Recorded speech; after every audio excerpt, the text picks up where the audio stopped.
वाकई में उस रेमेडी से विद इन 3 और 4 सेकेंड्स वो बिल्कुल कम्प्लीटली अच्छा फील करने लगा। तो इन्होंने मेरे को दवाई दी थी, तो उससे मेरे को बहुत आराम मिला था।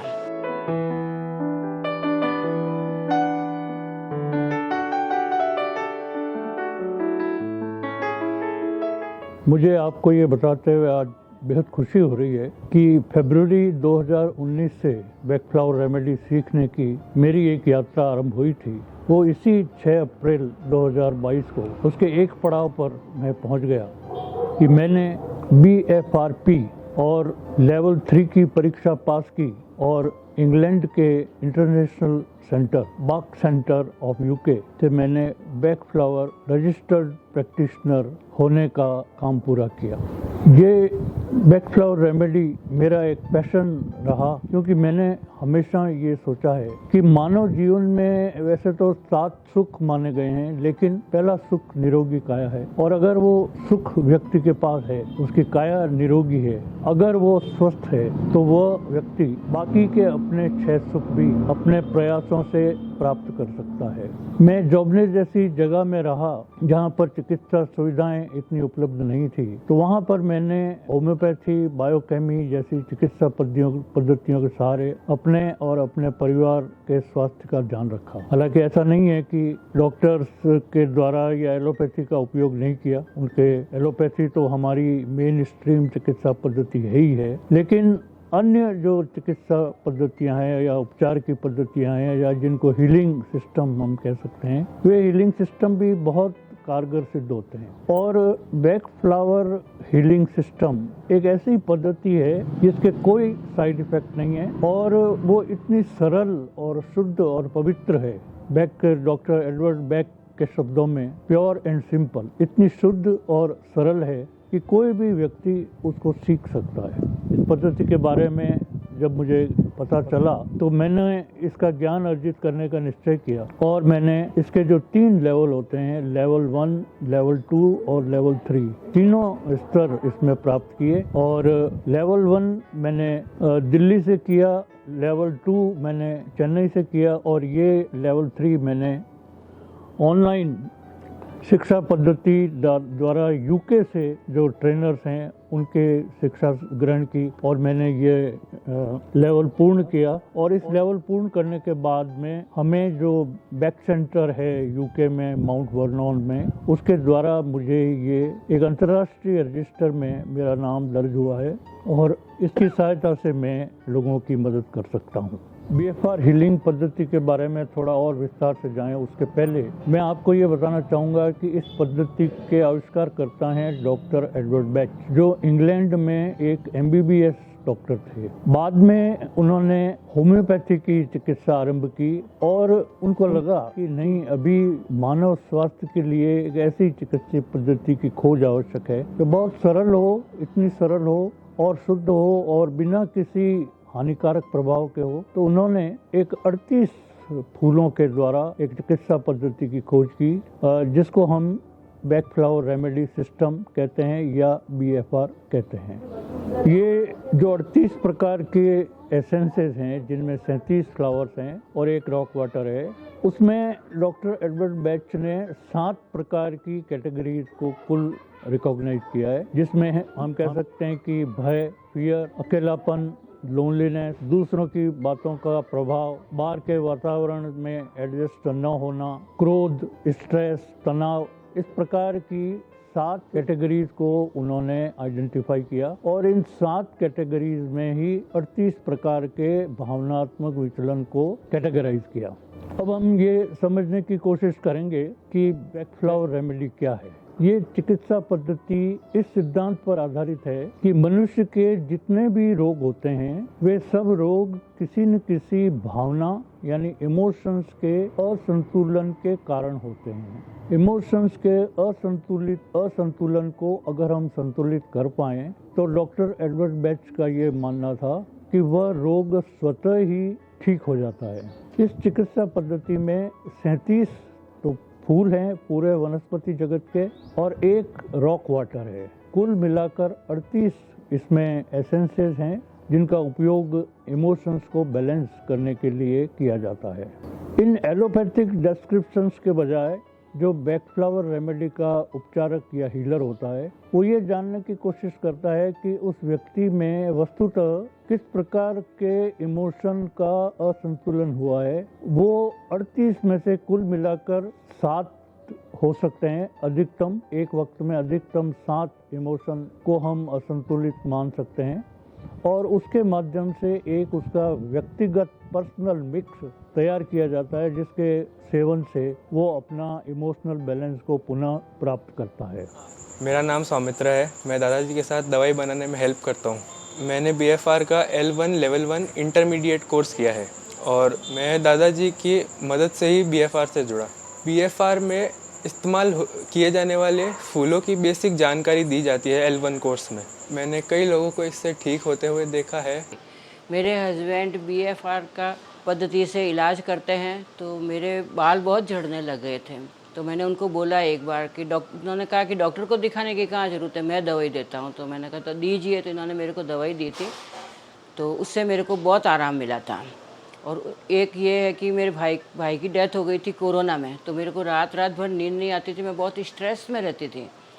तो उसकी भी ये दवाई मेरे को देते थे और एक डोज देने के बाद मेरे को इतना रिलैक्स मिलता था, बहुत अच्छा लगता था। इसके कोई साइड इफ़ेक्ट नहीं है और मैं इससे क्योर हो जाती हूँ। मैं एलोपैथी की बहुत कम ही लेती हूँ, मैं इनसे ही दवाइयाँ लेती हूँ। बैकफ्लावर रेमेडी सिस्टम में इसमें किसी रोग के नाम से कोई उपचार नहीं किया जाता। इसमें जो भी व्यक्ति की आदि या व्याधि है या उसका किसी डॉक्टर के माध्यम से, वैद्य के माध्यम से या होम्योपैथ के माध्यम से उसका उपचार चल रहा है, उस व्यक्ति को भी BFR दी जा सकती है क्योंकि वस्तुतः उसका कोई न कोई भावनात्मक विचलन या कोई न कोई इमोशनल इम्बैलेंस कहीं न कहीं जरूर हुआ होता है और उसको समझकर हम उसकी जो उपचार उसका जो चल रहा है उसके साथ में भी और अलग से भी BFR का उपचार दिया जा सकता है। रोग के नाम से नहीं बल्कि हम उसका ये व्यक्ति से बात करके हम ये तो पता लगाते हैं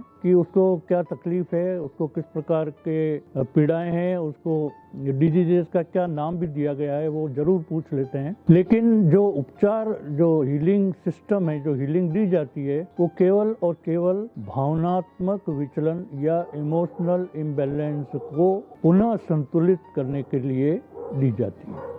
BFR से मेरे हाथों में बिल्कुल ही मुट्ठी बंद नहीं हो रही थी और पूरे इसकी जो नसें थी वो सब दुख रही थी, बिल्कुल बंद नहीं हो रही थी। पर जब मैंने BFR की दवाएं ली, डॉक्टर अरविंद कुमार पुरोहित जी ने मुझे सजेस्ट किया कि ये दवाएं लो, तुम बिल्कुल ठीक हो जाओगी। मैंने वही ली, उससे मेरे बहुत फ़र्क पड़ा। बाकी वैसे मैं अंग्रेजी दवाओं पे ही विश्वास करती हूँ क्योंकि मेरे हस्बैंड भी डॉक्टर हैं और वो भी ये दवाएं देते रहते हैं। तो पर उन्होंने भी BFR पे ही विश्वास किया, मैंने भी किया। बैकफ्लावर रेमेडी के प्रति आकर्षित होने का मेरा मुख्य कारण था इस पद्धति का एकदम सेफ होना, बिना किसी साइड इफेक्ट के होना और अत्यधिक रूप से प्रभावी होना। इसमें एक मेडिसिन, एक रेमेडी ऐसी है जो डॉक्टर एडवर्ड बैच ने खुद 5 फूलों के मिश्रण से बनाई है, उसको हम रेस्क्यू रेमेडी या क्राइसिस मिक्सचर कहते हैं। उसको तो मैंने प्रभाव सेकंडों में, मिनटों में और दिनों में होते हुए देखा है। एक बहुत ही कारगर कि अगर कोई अकस्मात रूप से कोई सिम्टम्स अगर उत्पन्न होते हैं तो उसमें वह रेस्क्यू रेमेडी वास्तव में उस व्यक्ति को उस संकट से बाहर निकालती है, रेस्क्यू करती है, इसलिए उसका नाम रेस्क्यू रेमेडी है। और दूसरा ये कि ये इतनी सिंपल है कि इस उपचार पद्धति को बहुत कम समय में सीखा जा सकता है। MBBS के लिए तो आप जानते हैं पूरा जीवन लग जाता है आदमी का सीखने में। वैद्य बनना भी एक लंबी प्रक्रिया है और असली अगर जो जानकार वैद्य बनना हो तो उसमें भी बहुत समय लगता है। होम्योपैथी एक विशाल सागर है, उसमें हजारों दवाइयाँ हैं, रेमेडीज है और उसमें उसकी उपचार पद्धति है। बैकफ्लावर रेमेडी एक ऐसी पद्धति है, मैं आपको बताऊं कि मैंने L1 का कोर्स 2 दिन में यानी कुल मिलाकर 12 घंटे, L2 का कोर्स भी 3 दिन या कुल मिलाकर 18 घंटे।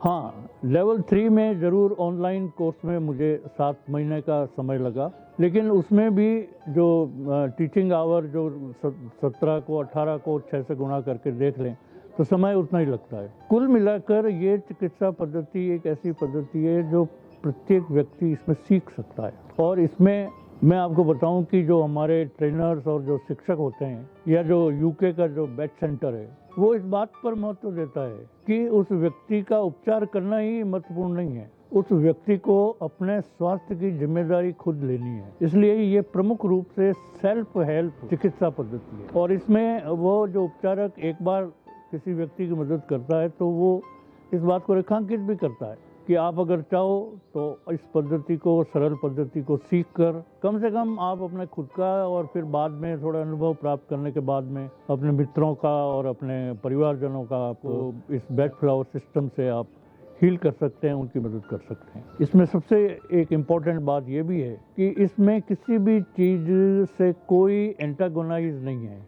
आप जो दवाई डॉक्टर द्वारा ले रहे हैं वो कंटिन्यू कर सकते हैं। होम्योपैथी, जो आयुर्वेद चिकित्सा पद्धति, एलोपैथी, जो भी आप एक बार ले रहे हैं उसको बंद करने की आवश्यकता नहीं है। उसके साथ ये आरंभ की जा सकती है और जब आपको लाभ मिले तो आप अपने डॉक्टर या वैद्य की सलाह से आपका उपचार आप बंद करके और पूर्ण तरह से BFR के माध्यम से स्वस्थ हो सकते हैं। तो कई इस प्रकार के बेड फ्लावर रेमेडी के जो डायमेंशन हैं, आयाम हैं, उनके कारण मैं इसकी ओर आकर्षित हुआ और मैं अपने अनुभव से कह सकता हूँ कि कई लोग लाभान्वित हुए हैं और हो भी सकते हैं और भी हो सकते हैं अगर ये पद्धति प्रचारित हो और पॉपुलर बने।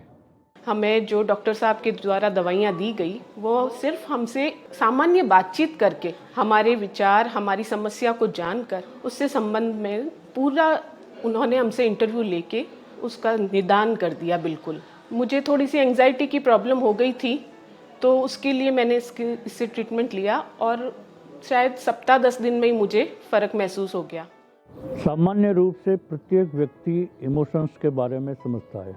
अगर किसी प्रिय व्यक्ति का बिछोह हो गया है तो हमें दुख होगा, वेदना होगी। किसी से कोई बहस हो गई है तो क्रोध एक इमोशन है। किसी से कई नए स्थान पर चले गए तो उस पुराने स्थान की स्मृति एक इमोशन है। आपके कभी कोई मित्र हुआ करते थे और वो मित्र मंडली आज नहीं है तो अकेलापन एक प्रकार का इमोशन है। ये सामान्य प्रकार के इमोशंस का विचलन ही बेड फ्लावर पद्धति का आधार है, जिसको 7 कैटेगरीज में बांटा गया है और उसको अंतिम रूप से 38 प्रकार के इमोशनल इम्बैलेंसेस माने गए हैं।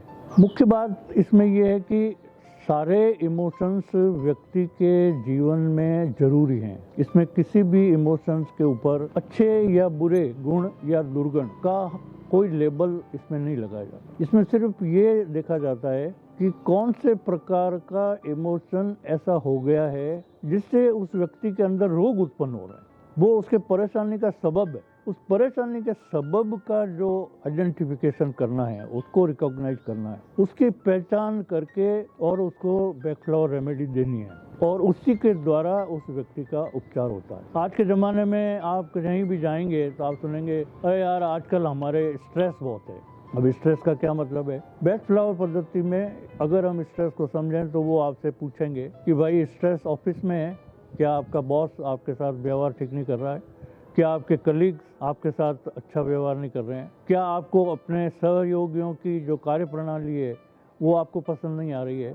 यानी कुल मिलाकर कुछ एक स्ट्रेस से हम कम से कम 14 या 15 प्रकार की स्थितियों का विवरण प्राप्त करके ये समझ सकते हैं कि वस्तुतः स्ट्रेस का मतलब क्या है। क्या आपको वो जो उपलब्धि जो होनी चाहिए थी वो नहीं हो रही है, उसकी वजह से तनाव हो रहा है? क्या आप ये सोचते हैं कि जो टारगेट दिए जा रहे हैं वो इतने ज़्यादा हैं कि वो पूरे नहीं हो सकते, वो तनाव के कारण है? क्या घर की जिम्मेदारी है और इधर ऑफिस की जिम्मेदारी है, इन दोनों के बीच में जो खिंचाव है वो खिंचाव स्ट्रेस कर रहा है? तो कुल मिला के जो बेड फ्लावर पद्धति है वो व्यक्ति के और भीतर, यानी वो जो सरफेस पे जो शब्द है कि स्ट्रेस या तनाव, वो उस पर संतुष्ट नहीं है। जबकि डॉक्टर तो अगर एक बार अगर हम कहें कि साहब मैं स्ट्रेस में हूँ तो कोई न कोई दवाई दे ही देगा कि स्ट्रेस को कम करने के लिए भाई ये ले लो। लेकिन नहीं, हम स्ट्रेस को समझने की कोशिश करेंगे कि वो फीलिंग्स और भावना के स्तर पर उसका कारण क्या है। अगर वो किसी तनाव की, उसके बहस की वजह से हो रहा है या दुर्व्यवहार की वजह से हो रहा है तो वो उसकी अलग रेमेडी है।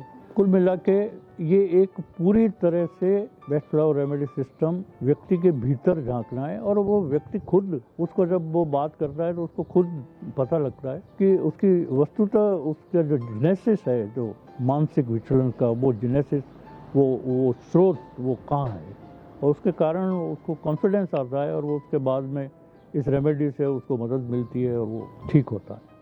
एक लंबे समय से मेरे को एक प्रॉब्लम जो है उसको फेस करना पड़ रहा था कि जब भी मैं सुबह उठता तो मेरा जो राइट पैर है वो बिल्कुल सुन्न हो जाता था। ऐसा लगता था इसमें जान ही नहीं है। मैं चलने में भी असमर्थ था और बहुत ही दर्द से मुझे गुजरना पड़ता था। उसके लिए मैं एलोपैथी के साथ में आयुर्वेदिक का इलाज काफ़ी लंबे समय तक लिया, और एक लंबे समय तक इलाज लेने के बाद में मुझे कुछ रिलीफ लगा। मगर जब मैंने दवाइयाँ बंद की तो फिर मेरे को वही प्रॉब्लम होने लगी। अलग अलग जगह मैंने एक्सरे भी निकलवाए थे ब्लड को पतला करने के लिए। शायद लोगों का ऐसा, डॉक्टरों का ऐसा मानना था कि ब्लड क्लॉट्स ना हो जाए कहीं। संयोग से मैं एक बार कहीं बैठा था तो वहाँ पर डॉक्टर अरविंद पहुंच जी का जिक्र आया। बीएफआर से मैं वाकिफ़ नहीं था। इसके बारे में मैं जो पढ़ा, जो सोचा, जो समझा, रिजल्ट मेरे को उससे कई गुना ज़्यादा अच्छा मिला। और मैंने इस दवाई का रेगुलर नियमित जो सेवन है वो पिछले करीब 1.5-2 महीना हो गया है, वो मैं नियमित रूप से ले रहा हूँ। और इसका जो असर है वो सीधा मुझे देखने को मिल रहा है, और ऐसा एहसास होता है कि दर्द मुझे कभी था, आज नहीं है। तो मैंने डॉक्टर साहब से पूछा, डॉक्टर साहब क्या ऐसा नहीं हो कि मैं इन दवाइयों से कहीं एडिक्ट हो जाऊँ, मुझे रेगुलर ये लेनी पड़ जाए, ताउम्र के लिए लेनी पड़ जाए? तो इन्होंने कहा नहीं, एक पर्टिकुलर टाइम तक आपको जब रिलीफ हो जाए तो हम इसकी डोज में कुछ चेंज करेंगे। और इन्होंने धीरे धीरे, आज की स्थिति मेरी ये है कि मैं सप्ताह में एक बार 4 बूंद दिन में 2 टाइम ले रहा हूँ, और मैं अपने आप को बिल्कुल ठीक महसूस कर रहा हूँ। बेस्ट फ्लावर रजिस्टर्ड प्रैक्टिशनर होने के बाद सबसे महत्वपूर्ण बात तो मोइन भाई ये है कि हमें ये सिखाया जाता है। आप जानते हैं मैं एक प्लांट फिजियोलॉजी का प्रोफेसर हूँ और एग्रीकल्चर यूनिवर्सिटी में निदेशक के पद से सेवानिवृत्त हुआ। इस पद्धति में लेवल 3 में हमें सबसे पहले ये सिखाया जाता है कि हम न तो डॉक्टर हैं और न हम मनोचिकित्सक हैं, हम केवल हीलर हैं, जो व्यक्ति को अपनी स्वयं की भावनाओं को समझकर अपने स्वयं के स्वास्थ्य की जिम्मेदारी लेते हुए अपनी आंतरिक प्रसन्नता को प्राप्त करना है। उस आंतरिक प्रसन्नता को प्राप्त करने में हमारी ये योग्यता या हमारा ये प्रशिक्षण उसमें हमें काम आता है। और इसके लिए मैंने 2019 में जो इसका लेवल 1 किया, उसमें सबसे पहले 3 महीने तक हमें ये कहा जाता है कि आप स्वयं इन रेमेडीज़ का प्रयोग अपने ऊपर करें। वो हम इसलिए कर सकते हैं क्योंकि ये बिल्कुल सेफ हैं। उनके प्रयोग से हम ये सीखते हैं कि वास्तव में 2 बातें हमें समझ में आती है कि एक तो इनका कोई साइड इफेक्ट नहीं है, और दूसरा अगर हम किसी सही इमोशन को अगर हम पकड़ पाते हैं तो हम उस आंतरिक प्रसन्नता के द्वारा एक बेहतर स्वास्थ्य का अनुभव निश्चित रूप से हम करते हैं। दूसरे स्तर पर मैंने ये महसूस किया कि रेस्क्यू रेमेडी का जो प्रभाव है वो वाकई में इतना व्यापक हो जाता है कि उसके बारे में लोग बच्चे तक वो बात करने लगते हैं कि आर दे दो। यहाँ तक घर में, और मेरे ब्रदर अरुण कुमार के घर में छोटे बच्चे से लेकर महिलाएं तक, वो अगर कुछ ऐसी अकस्मात कोई चीज़ आती है तो वो सबसे पहले कहते हैं अरे भाई इसको आर दे दो, यानी रेस्क्यू रेमेडी दे दो। यानी इस प्रकार का लोगों में एक विश्वास इसका पैदा होता हुआ दिखाई देता है। और तीसरा जो थोड़ा सा वो मुश्किल या जो सीखने का काम है वो है कंसल्टेशन के द्वारा व्यक्ति के भावनात्मक विचलन को समझना और उसको 38 जो एसेंसेज है जिसमें 37 और एक रॉक वाटर है उसको उससे जोड़ना, ये निश्चित रूप से एक सीखने की कला है। दूसरा, बातचीत करने की कला इसमें सिखाई जाती है कि आप जब बातचीत करेंगे तो आप किस प्रकार से सामने वाले की बात सुनेंगे। आर्ट ऑफ लिसनिंग इसमें सबसे ज़्यादा महत्वपूर्ण है। उस आर्ट ऑफ लिसनिंग के द्वारा ही उस व्यक्ति के इमोशंस को आप पकड़ सकते हैं और उसका उपचार पद्धति निकाल सकते हैं। मुझे लगता है कि ये मेरे BFRP बनने के बाद में इसको मैं एक क्लब बना के इसके माध्यम से और इसको प्रसारित करूंगा। और चूंकि इसमें मुख्य बात है कि लोगों को अपने स्वास्थ्य की, हम बार मैंने ये देखा है कि BFRP या बेस्ट फ्लावर रेमेडी के प्रयोग करने के बाद में आपका बार डॉक्टर के पास जाना कम हो जाता, क्योंकि आप अपने स्वास्थ्य की जिम्मेदारी लेना खुद सीख सकते हैं।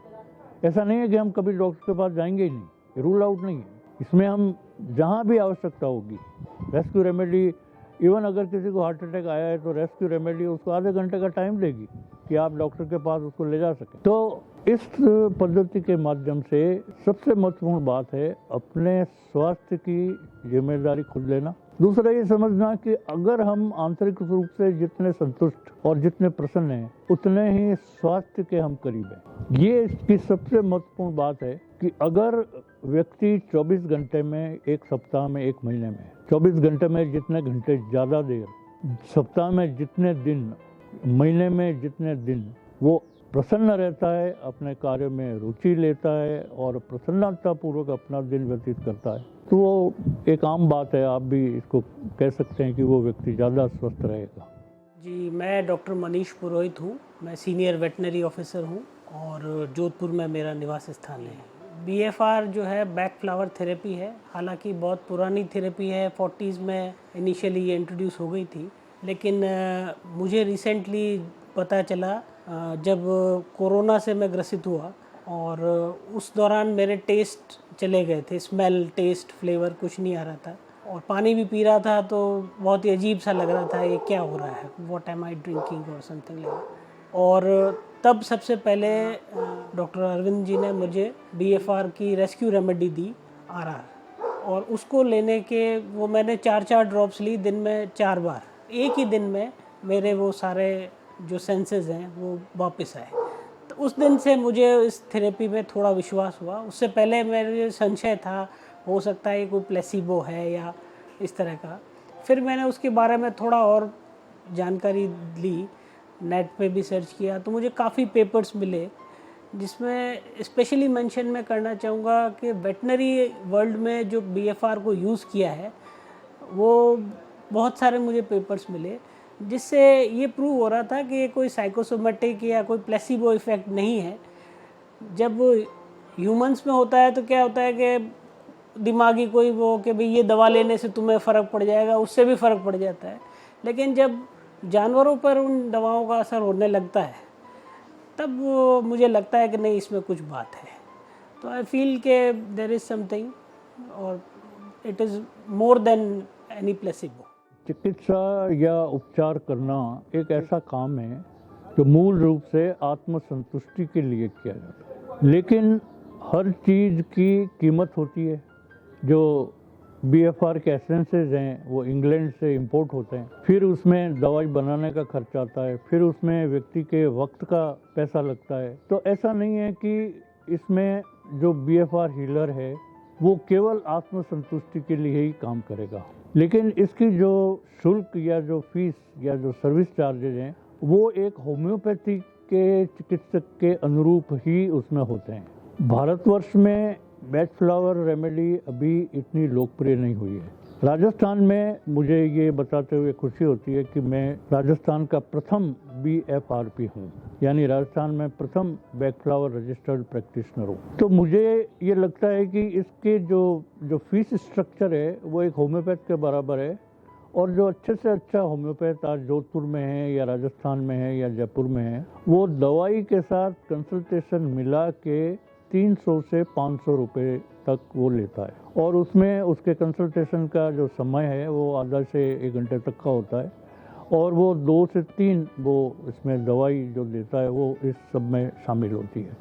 तो इसी प्रकार का fee structure back flower remedies का भी होगा, ऐसा मुझे लगता है। इसमें जो भी व्यक्ति बैक फ्लावर रेमेडी लेने का इच्छुक होता है तो वो जब हीलर के पास आता है तो हीलर से उसकी एक लंबी बात होती है, करीब वो 40 से 1 घंटे तक की, 40 मिनट से 1 घंटे तक की बात होती है, और उस बातचीत को हम कंसल्टेशन कहते हैं। उस कंसल्टेशन के आधार पर वो हीलर ये ज्ञात करने की कोशिश करता है कि उसमें से 38 में से उनको कौन से मुख्य प्रकार के भावनात्मक इम्बैलेंसेस हो रहे हैं, और उसके आधार पर वह एक उसका व्यक्तिगत मिश्रण तैयार करता है।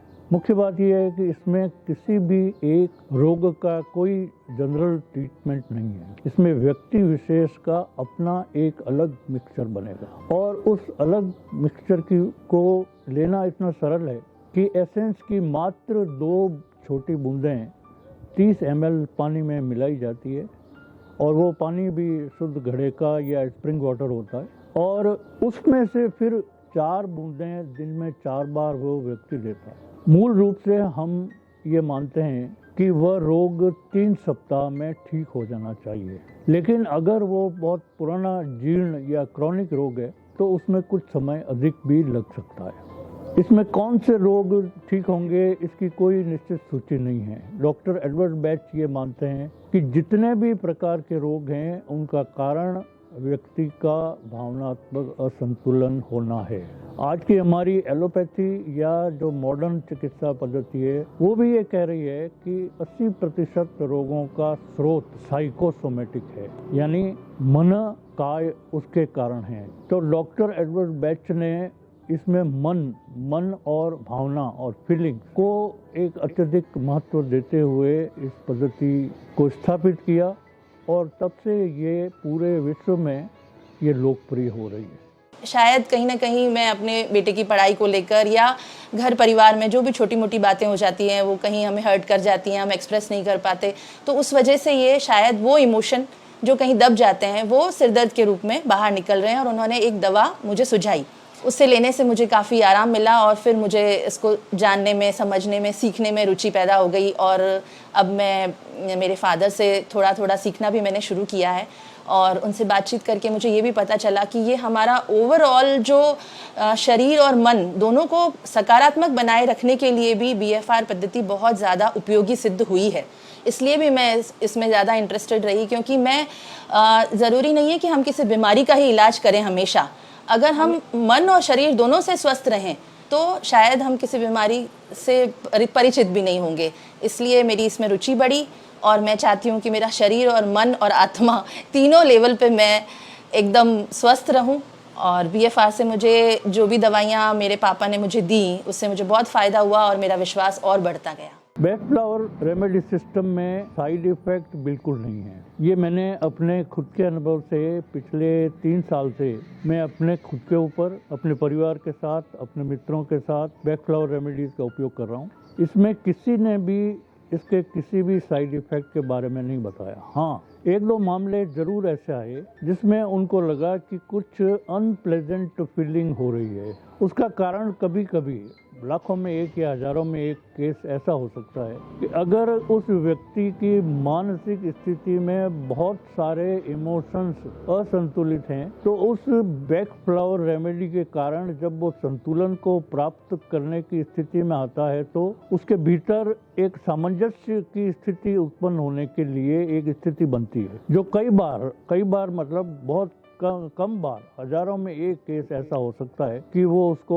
ठीक न लगे और अनप्लेजेंट अनुभव हो। लेकिन वो अनप्लेजेंट अनुभव 3-4 दिन में स्वतः ही चला जाता है या उसको किसी और दूसरी BFR से हम संतुलित कर सकते हैं। इसकी हमें ट्रेनिंग हमें या एजुकेट हमें इसके बारे में किया जाता है। कुल मिलाकर मैं ये कह सकता हूँ कि ये एक ऐसी पद्धति है जिसका कोई साइड इफेक्ट नहीं है।